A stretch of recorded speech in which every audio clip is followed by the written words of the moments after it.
आज हम बात कर रहे हैं समास के भेदों के बारे में। इससे पहले हमने समास का परिचय के बारे में बात कर ली थी, जिसमें हमने समास और समास विग्रह के बारे में बात कर ली थी। समास के भेदों के बारे में बात करें तो उससे पहले हम बात करते हैं समास कितने होते हैं, यानी समास कतिदा, यानी समास कितने होते हैं। तो इसका आंसर होगा समास पंचदा, यानी समास 5 होते हैं। तो पहले समास के बारे में बात करें तो पहला समास है हमारे शास्त्रों के हिसाब से केवल समास। अब केवल समास की हम परिभाषा देखें या केवल समास को सूत्र से हम समझें तो केवल समास क्या है, हमें इसके बारे में क्वेश्चंस बहुत कम मिलते हैं, ये हम इसके बाद में पढ़ेंगे। समास केवल समास की परिभाषा है सच संज्ञा, सच विशेष संज्ञा विनिर्मुक्ते, विशेष संज्ञा विनिर्मुक्ते केवल समास है। केवल समास है, केवल समास है प्रथम है, प्रथम है, यानी पहला समास क्या है, केवल समास। इसके बारे में इसके बाद में बात करते हैं।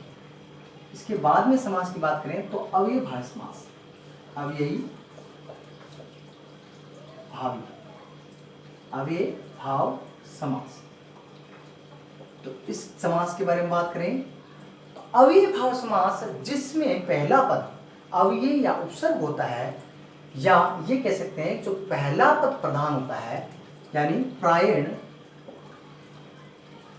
प्रायण पूर्व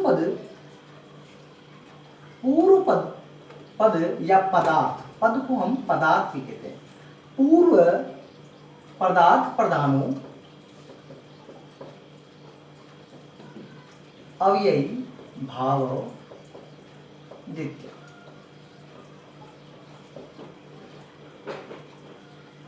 प्रधानों अव्ययी भाव द्वितीय। इसी प्रकार से अब इसमें पूर्व पद प्रधान अर्थात पहला पद प्रधान होता है, यानी पहला पद क्या होगा, अव्यय होगा या उपसर्ग होगा।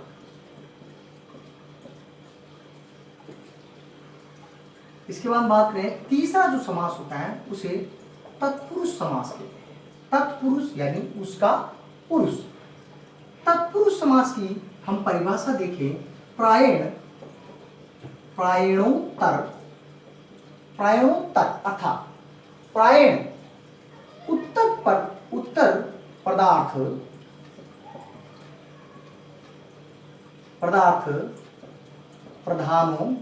प्रधान तत्पुरुष तृतीय। प्रायण उत्तर पदार्थ प्रधान होता है, जहां पर उत्तर पदार्थ प्रधान होता है, यानी समास में जब समास पद का विग्रह किया जाता है तो जो दो पद होते हैं, समास विग्रह किया जाता है तो जो दो पद मिलते हैं उन पद में जो पहला पद होता है यानी प्रथम पद होता है उसे पूर्व पद कहते हैं, और बाद का जो पद होता है उसे उत्तर पद कहते हैं। तो उत्तर पद जहां पर प्रधान होता है उसका पुरुष यानी उत्तर पद जहां पर पदार्थ प्रधान होता है, पद प्रधान होता है, वहां पर तत्पुरुष समास आता है। तो तत्पुरुष समास की हम बात करें तो तत्पुरुष समास दो प्रकार के होते हैं, व्याधिकरण तत्पुरुष समास और दूसरा है आपका समानाधिकरण तत्पुरुष समास।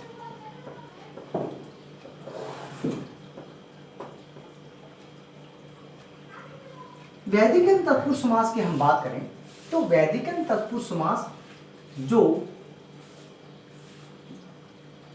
समास होता है उसमें समस्त पद की विग्रह करने पर जो दो पद प्राप्त होते हैं उन पदों में विभक्तियां समान नहीं होती है, इसलिए इसे व्याधिकरण तत्पुरुष समास कहते हैं। जैसे हम उदाहरण देखें तो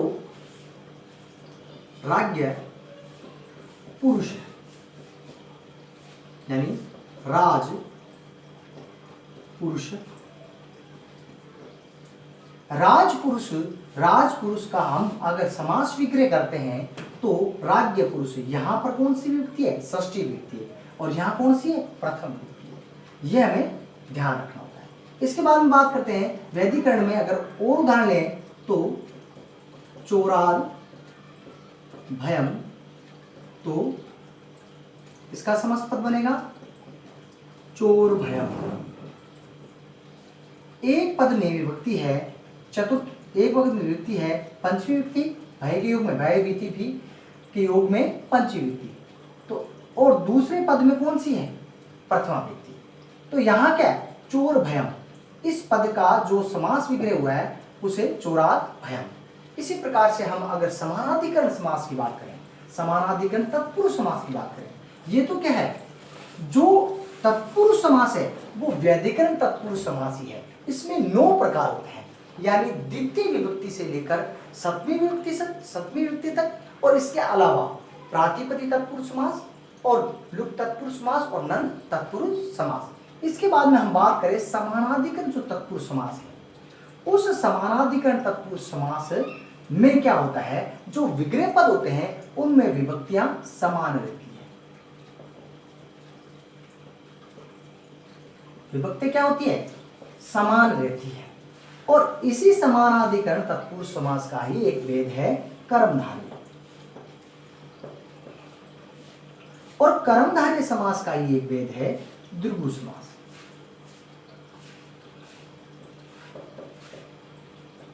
अब जो कर्मधारय समास है वो क्या है? विशेष्य और विशेष्य, विशेष्य और विशेषण, यानी जिस समास में एक पद विशेष्य और दूसरा पद विशेषण होता है, या एक पद उपमेय और दूसरा पद उपमान होता है, वहां पर क्या है? कर्मधारय समास होता है। वहां पर क्या है? कर्मधारय समास होता है। जैसे कृष्ण सर्प है, तो इसका समास विग्रह करें तो क्या होगा? कृष्ण सर्प इति। इति अगर नहीं भी लगाए तो चल जाएगा। तो कृष्ण सर्प इति, इस प्रकार से इस समास को देखें। और द्विगु समास की बात करें तो यहां क्या है? द्विगु समास की अगर हम बात करते हैं तो अगर इसका एक उदाहरण लेना चाहे तो वीर पुरुष, दोनों में क्या है? दोनों पद में विभक्तियां समान है। वीर पुरुष, दोनों पद में क्या है? विभक्तियां समान है। तो इसी प्रकार से हम बात करें तो द्विगु समास, जहां पर एक पद क्या है? विशेषण होता है, और वहां पर अगर विशेषण की जगह पद, अगर प्रथम पद क्या है? अगर प्रथम पद संख्यावाची होता है तो संख्यावाची, ये कौन सा समास है? संख्यावाची समास है। तो संख्यावाची समास है तो संख्यावाची होता है तो वहां द्विगु समास होता है। इसका सूत्र है संख्या पूर्वो द्विगु, यानी पहला जो पद है संख्यावाची होता है। तो इसका उदाहरण देखें तो पंचपात्रम, इस समास की एक और विशेषता होती है, यह समास समार यानी समूह को व्यक्त करता है। तो अगर इसका हम समास विग्रह करें तो क्या होगा? पंचानाम पात्राणाम समाहार, इसकी जगह ही हम समूह भी ले सकते हैं। दोनों ही चल सकता है। पंचानाम पात्राणाम समाहार। तो हम इसको हम देखें तो पंचानाम पात्राणाम समाहार, तो ये क्या है? द्विगु समास। यहाँ क्या है? संख्यावाची पद है। प्रथम पद क्या है? संख्यावाची है। ये तो बात हुई तत्पुरुष समास की। तत्पुरुष समास के ही ये 2 भेद हैं, इन्हीं में से निकले हैं कर्मधारय समास और द्विगु समास। अब हम आगे बात करते हैं इसके बाद में चौथे नंबर बहुब्रीहि समास।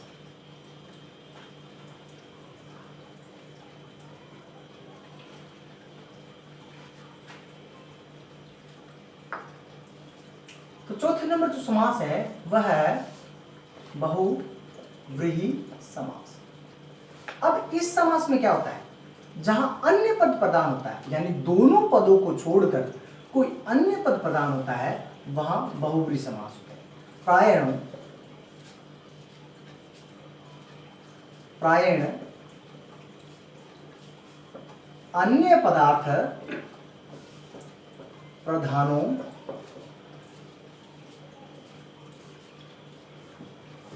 प्रधान बहुव्रीहि समास है, या बहुव्रीहि कौन सा समास है? चतुर्थ। कई बार क्वेश्चन ये भी पूछ लेते हैं, पुटअप कर लेते हैं कि चौथा समास कौन सा है समास में, यानी संस्कृत शास्त्र में चौथा समास किसे माना गया है, या पंचम समास है किसे माना गया है? तो प्रायणो अन्य। अब यहाँ इसको अगर संधि करें तो संधि भी कह सकते हैं, प्रायणो अन्य पदार्थों प्रधानो बहुब्रीहि समास। तो ये कह सकते हैं। तो प्रायण अन्य पदार्थ, यानी दोनों पदों, प्रथम पद और द्वितीय पद को छोड़कर कोई अन्य पद प्रदान होता है, वहां क्या होता है? वहां पर यह बहुब्रीहि समास होता है। इसका अगर उदाहरण देखें तो पीताम्बर का अगर हम पीताम्बरम का अगर हम समास विग्रह करें तो क्या है? पीतानी अंबराणि यस्य से। कहने का तात्पर्य यस्य से, जहां पर यस्य यस्यो यह आता है, यस्य से यानी वह स वह जिसके अंबर यानी वस्त्र, पीतानी पीले, जिसके वस्त्र पीले हैं, पीताम्बर। यानी यहां पर क्या है? कोई और पद प्रधान है। कौन है? कृष्ण, विष्णु। तो पीले वस्त्र वाले प्रधान हैं। तो ये चीज है। नीलो उत्पलम, नीलो पलम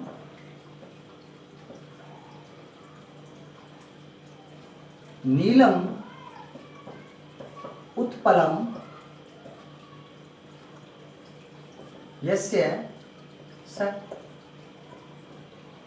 वह जिसको नीलो उत्पलम, वह जिसको जल प्राप्त हो गया है। कौन? ग्राम।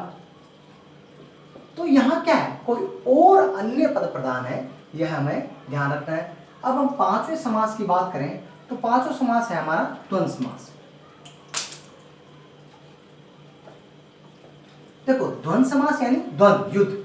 जब दो राजाओं के बीच में युद्ध होता है तो राजा के बीच में युद्ध होता है, यानी जहां पर दो पद प्रधान होते हैं, दोनों पद प्रधान होते हैं, जहां पर दोनों पद बराबर के होते हैं, वहां क्या होता है?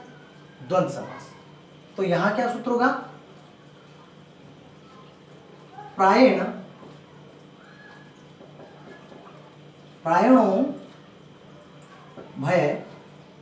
उभय पदार्थ प्रधानो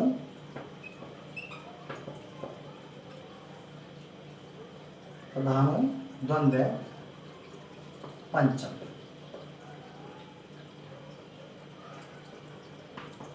जहां पर दोनों पद प्रधान होते हैं, दोनों पद यानी उभय का मतलब दोनों पद प्रधान होते हैं, वहां पर द्वंद्व समास होता है।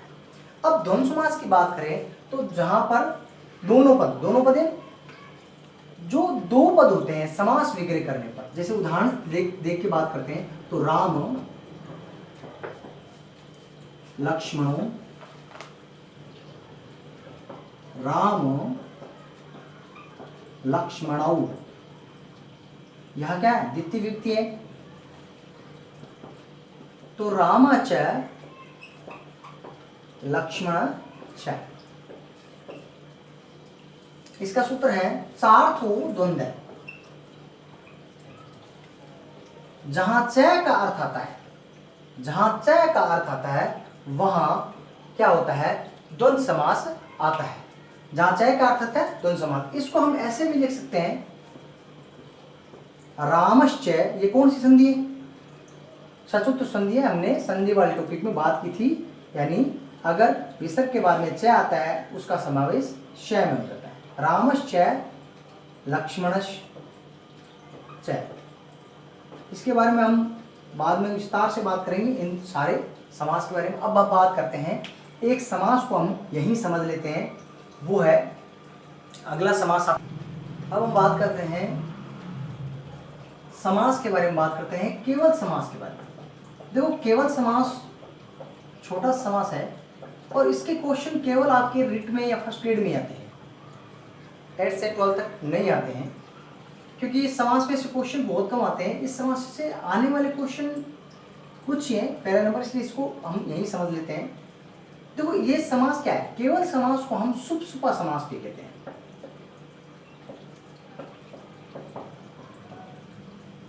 सुप्सुपा समास। अब इसको सुप्सुपा समास क्यों कहते हैं, जैसे कि हमने इसका सूत्र पढ़ा था, स च विशेष संज्ञा विनुक्ते, विशेष संज्ञा विनिर्मुक्ते केवल समास। केवल समास है प्रथम, यानी विशेष संज्ञा को प्रकट करने वाला जो समास है वो केवल समास है, प्रथम है। इसमें क्या है, प्रथम विभक्ति का उपयोग किया जाता है इसलिए। और साथ में सुप्सुपा समास क्यों कहते हैं, क्योंकि प्रथमा विभक्ति में जो प्रत्यय होता है वो सुप प्रत्यय यानी सुप्रत्यय से सुप प्रत्यय तक काम आते हैं, यानी जितनी विभक्तियों में जो जितनी विभक्तियां होती है उसमें प्रत्यय क्या होते हैं, ये प्रत्यय काम आते हैं, इसलिए इसे सुप्सुपा समास भी कहा जाता है। इसमें से यहाँ से क्वेश्चन कई बार पूछ लेते हैं और ये सूत्र इसमें से पूछ लेते हैं। इसके अलावा ये जो मुख्य क्या है उदाहरण है, इसके अलावा उदाहरण नहीं पूछते हैं। पूर्वभूत है यानी भूतपूर्व, भूतपूर्व का समास विग्रह, ये विग्रह है और ये समास है। इसी प्रकार वांगर्थो इव वांगर्थो विव, इसी प्रकार उत्तम रणम रण उत्तम वर्ण, उत्तम रण, न एकधा ने एकधा, अदम रण अदमरण, पूर्वम अदर्ष्ट अदर्ष्ट पूर्वम। ये मोस्ट उदाहरण है, इसको आप याद रखें। इसके अलावा समास के बारे में हम बात करें तो समास के ट्रिक से हम पहचानने वाले आगे भी पढ़ेंगे। उसके अलावा यहाँ पर हम एक श्लोक से समासों को पहचान भी सकते हैं, वो एक ट्रिक यानी श्लोक माध्यम में दर्शाया गया है। चकार है बहुलो द्वंद्व है, यानी जिस समास में च का बहुलता यानी च की बहुलता आती है, च अर्थात और अव्यय शब्द है, अव्यय पद है, तो च का अर्थ होता है और, जहाँ च की बहुलता आती है वहां द्वंद्व समास होता है। स चासो कर्मधारी है, चासो इस जैसा, स यानी च असो, और इस जैसा यानी च असो, जहां चासो असो असो शब्द आता है वहां कौन सा समास होगा, कर्मधारी है। और यस्य येषाम बहुब्री, शेष है तत्व पुरुषो मत, तो यस्य येषाम बहुब्री अर्थात यस्य जिसका जिसके ये शब्द आते हैं, ये पद आते हैं, उस समास में क्या होगा, बहुब्री समास होगा। और इसे विस्तृत रूप से हम आगे अलग अलग समास को हम अलग अलग विस्तृत रूप से पढ़ेंगे, वो भी देखेंगे। और शेष जितने भी समास, शेष जितने भी विग्रह और जितने भी पद होते हैं वो क्या है, तत्पुरुष में लिए जाते हैं। इसके अलावा हमने अव्ययभाव समास देखा था और केवल समास हमने कर लिया। अव्यय समास में साफ बताया था प्रथम पद इसका होगा अव्यय होगा और उपसर्ग होगा। अब ये ध्यान रखें, उसके बाद में हम अगला टॉपिक लेंगे अव्यय समास।